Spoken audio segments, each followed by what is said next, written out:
ನೋಡ್ತಿದ್ದೀರಾ ಟಿವಿ46 ಮಲೆನಾಡು ವಾರ್ತೆಗಳು. ನಾನು ಮೇಘನಾ ಲೋಕೇಶ್.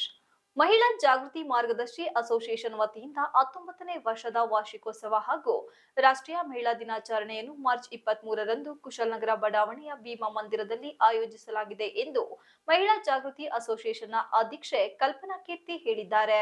ಶುಕ್ರವಾರ ಪತ್ರಿಕಾಗೋಷ್ಠಿಯಲ್ಲಿ ಮಾತನಾಡಿದ ಅವರು, ಹಲವಾರು ವರ್ಷಗಳಿಂದ ಮಹಿಳಾ ಪರವಾಗಿ ನಮ್ಮ ಸಂಘಟನೆ ಹೋರಾಟ ಮಾಡುವ ಮೂಲಕ ಮಹಿಳೆಯರನ್ನು ಜಾಗೃತಿ ಮೂಡಿಸುತ್ತಾ ಬರುತ್ತಿದ್ದು, ಇಂದು ಹೆಣ್ಣಿನ ಮೇಲೆ ವಿವಿಧ ರೀತಿಯಲ್ಲಿ ದೌರ್ಜನ್ಯ, ಅತ್ಯಾಚಾರದಂತಹ ಪ್ರಕರಣಗಳು ನಡೆಯುತ್ತಿದೆ. ಇದಕ್ಕೆ ನಮ್ಮ ಸರ್ಕಾರ ಕಠಿಣ ಕ್ರಮಗಳನ್ನು ರೂಪಿಸುವ ಮೂಲಕ ಮಹಿಳೆಯರಿಗೆ ರಕ್ಷಣೆ ನೀಡುವಂತಹ ಕಾರ್ಯಗಳಿಗೆ ಮುಂದಾಗಬೇಕು ಎಂದರು.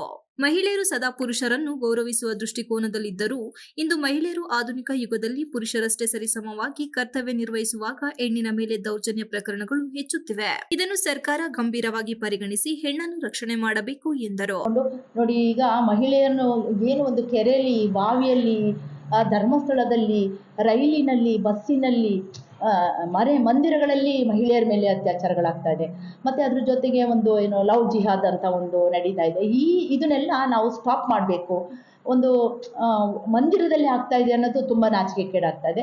ಮತ್ತು ಪ್ರೀತಿ ಪ್ರೇಮದ ಹೆಸರಲ್ಲಿ ಮಹಿಳೆಯರನ್ನ ಕೊಂದಾಗ್ತಾ ಇರೋದು ನಾವು ನೋಡ್ತಾ ಇದ್ದೀವಿ. ಆ ನಿಟ್ಟಲ್ಲಿ ನಾವು ಎಲ್ಲ ಒಂದು ಪ್ರತಿಯೊಂದು ಸಂಘ ಸಂಸ್ಥೆ ಮಾತ್ರ ಅಲ್ಲ, ಪ್ರತಿ ಸಮಾಜದಲ್ಲಿ ಕೆಲಸ ಮಾಡ್ತಾ ಇರೋದ ಪೊಲೀಸ್ ಇರ್ಬೋದು, ಲಾಯರ್ ಇರ್ಬೋದು, ನ್ಯಾಯಾಲಯ ಇರ್ಬೋದು, ನಿಮ್ಮಂಥ ಪತ್ರಿಕಾ ಮಾಧ್ಯಮದಿರೋರು, ನೀವೆಲ್ಲ ಮತ್ತು ಮಹಿಳಾ ಸಂಘ ಮತ್ತು ಯಾವುದು ಮಹಿಳೆಯರಿಗೆ ಸಂಬಂಧಪಟ್ಟಂತೆ ಅವ್ರಿಗೆ ಆಗ್ತಾ ಇರೋ ಅನ್ಯಾಯಗಳನ್ನು, ದೌರ್ಜನ್ಯಗಳನ್ನು ನಿಗ್ರಹಿಸಬೇಕು ಅನ್ನೋ ಒಂದೇ ಕಾರಣದಿಂದ ನಾವು ಮಹಿಳಾ ದಿನಾಚರಣೆಯನ್ನು ಮಾಡಬೇಕು ಅಂತ ದಿನಾಂಕ 23/3/2025ರಲ್ಲಿ ಇದೇ ನಮ್ಮ ಸಕಲೇಶಪುರದ ಒಕ್ಕಲಿಗರ ಸಮುದಾಯ ರಸ್ತೆಯಲ್ಲಿ ಭೀಮಾ ಮಂದಿರದಲ್ಲಿ ಏರ್ಪಾಡು ಮಾಡ್ಕೊಂಡಿದ್ವಿ.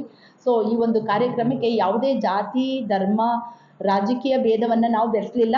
ಮತ್ತು ಯಾವುದೇ ನಿರ್ದಿಷ್ಟ ಮಹಿಳೆಯರಿಗೆ ಇದು ಸೀಮಿತವಾಗಿಲ್ಲ. ದೇಶದ, ನಮ್ಮ ಊರಿನ, ನಮ್ಮ ಗ್ರಾಮದ ಪ್ರತಿಯೊಂದು ಮಹಿಳೆಯರು ಜಾತಿ, ಧರ್ಮ ಭೇದ ಇಲ್ಲದೆ ಈ ಒಂದು ಕಾರ್ಯಕ್ರಮಕ್ಕೆ ತಾವೆಲ್ಲರೂ ಉತ್ಸುಕತೆಯಿಂದ ಭಾಗವಹಿಸಿ ತಮ್ಮ ಅನುಭವಗಳನ್ನು, ಇದನ್ನು ನಮ್ಗೆ ಹೇಳ್ಕೊಳ್ಬೇಕು ಅನ್ನೋ ಉದ್ದೇಶಕ್ಕೆ ನಾವು ಎಲ್ಲರಿಗೂ ಮಹಿಳೆಯರಿಗೆ, ನಮ್ಮ ಸಕಲೇಶಪುರದ, ನಮ್ಮ ಹಾಸನ ಜಿಲ್ಲೆಯ ಎಲ್ಲ ಮಹಿಳೆಯರು ಈ ಒಂದು ಕಾರ್ಯಕ್ರಮ ಭಾಗವಹಿಸಬೇಕು ಅಂತ ನಾವು ಈ ಮೂಲಕ ಪತ್ರಿಕಾ ಮಾಧ್ಯಮ ಮೂಲಕ ಕರೆಯನ್ನು ಕೊಡ್ತಾ ಇದ್ದೀವಿ.